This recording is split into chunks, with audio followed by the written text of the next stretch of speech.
అబ్బో ఇక్కడ కేజీ చీరలు కొంటే అర కేజీ చీరలు ఫ్రీ అంట. మంగళ్య షాపింగ్ మాల్ కేజీల్లో సేల్, టన్నుల్లో ఆనందం. వర్షం పడితే చాలు గిరిజన పల్లెలు నరకాన్ని చూస్తున్నాయి. అధికారులు మారుమూల ప్రాంతాలపై శ్రద్ధ చూపకపోవడంతో రోగాలు చుట్టుముట్టి జనం అల్లాడిపోతున్నారు. పార్వతీపురం మన్యం జిల్లా డోకిశిల పంచాయతీ కొత్తవలస గ్రామంలో పరిస్థితి మరింత ఘోరంగా తయారైంది. ప్రతి ఇంట్లోనూ 2-3 జ్వరాలతో మంచాన పడుతున్నారు.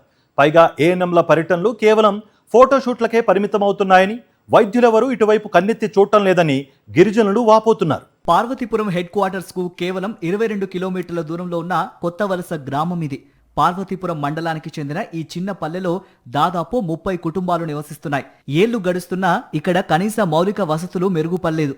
గ్రామంలో సరైన రహదారులు లేవు. మురుగునీటి పారుదలకు డ్రైనేజీ వ్యవస్థ అస్సలే లేదు.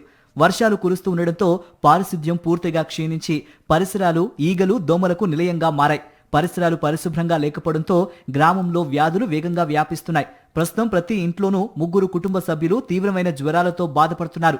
అయితే స్థానిక ఏఎన్ఎం గ్రామానికి వచ్చి ఇంటింటికి పారాసిటమాల్ బిల్లలిచ్చి మెడికల్ క్యాంపు నిర్వహిస్తున్నట్లు ఫోటోలు దిగి వెళ్లిపోయారని గ్రామస్తులు ఆరోపిస్తున్నారు. డోకిశిల ప్రాథమిక ఆరోగ్య కేంద్రం నుండి ఏ ఒక్క వైద్యాధికారి గాని సిబ్బంది గాని గ్రామాన్ని సందర్శించలేదని ఆవేదన వ్యక్తం చేస్తున్నారు. గ్రామంకి సరిగా మరి డాక్టర్లు అందుబాటులో ఇచ్చారు. డాక్టర్ అందుబాటులో ఇవ్వడం టీచర్ అమ్మలు వస్తున్నారు. ఏనమ్మలు మరి ఇంజక్షన్లే కాదు టాబ్లెట్లు ఇచ్చి వెళ్తున్నారు కానీ తగ్గట్లేదు. వారాన్ని బట్టి చాలా ఇబ్బందిగా ఉన్నారు. ఈ ఇబ్బంది కోసం తట్టుకోలేకపోతుంది సార్. ఇంత ఈ మందులు వాడినా కానీ తగ్గట్లేదు. దానికోసం మీరు ఏదో ఒకటి మరి మంచి ట్రీట్మెంట్ తీసుకుంటూ మాకు సరైన మరి మందులు మీరు చాకరం చేయాలి. మరి ఇలా గొంతు మేము కూల్చేసి బతకాలి సార్. మరి భార్య బిడ్డలకి అప్పవచించాలి. పిల్లలు కూడా చాలా ఇబ్బందిగా ఉన్నారు. మేము కూడా ఇబ్బందికి వెళ్ళలేకపోతున్నాం. దూరంగా పని చేయలేకపోతున్నాం. ఇదే మాకు చాలా ఇబ్బందిగా ఉంది. మరి ఇటువంటి పరిస్థితుల్లో ఉన్నాం సార్. మాకు కొంచెం మీరు సాయం చేయాలి. కనీసం వైద్యం అందక రవాణా సౌకర్యం లేక ప్రైవేటు ఆసుపత్రులకు వెళ్లి అప్పుల పాలవుతున్నామని కొత్తవలస గిరిజనులు కన్నీటి పర్యంతమవుతున్నారు. ఆపద వస్తే ఊళ్ళోకి 104 వాహనం కూడా రాని దుస్థితి నెలకొంది. తక్షణమే జిల్లా ఉన్నతాధికారులు స్పందించి గ్రామంలో పూర్తిస్థాయి వైద్య శిబిరాన్ని ఏర్పాటు చేయాలని కోరుతున్నారు. నెల రోజులు అవుతున్నది. ఇంటికి 2-3 పడుకొని చోటు లేగలేరు. అలాగా టీచర్లు మేడంలు వస్తున్నారు. మందులు మాకులు ఇవ్వరు, ఏటివారు ఇంజక్షన్ వేయట్లేదు. మేము ప్రైవేట్ వెళ్ళిపోయి డబ్బులు చెడగొట్టుకుని 10,000 అవుతున్నాయి, 5,000 అవుతున్నాయి. అలాగా చేసుకొని ఆటోలు చార్జీలు చేసుకొని బాగా అవుతున్నాము.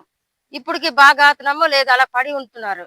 మీరేదో కూడా సాయం చేయాలి. ఒకవైపు వర్షాలు, మరోవైపు పారిశుద్ధ్య లోపం కొత్తవలస గిరిజనులను జ్వరాల రూపంలో చుట్టుముట్టాయి. కేవలం ఫోటోలకే పరిమితమయ్యే వైద్య సేవలు కాకుండా గ్రామంలో ప్రతి ఒక్కరికి రక్త పరీక్షలు నిర్వహించి ఉచిత వైద్యం అందించాలని స్థానికులు కోరుతున్నారు.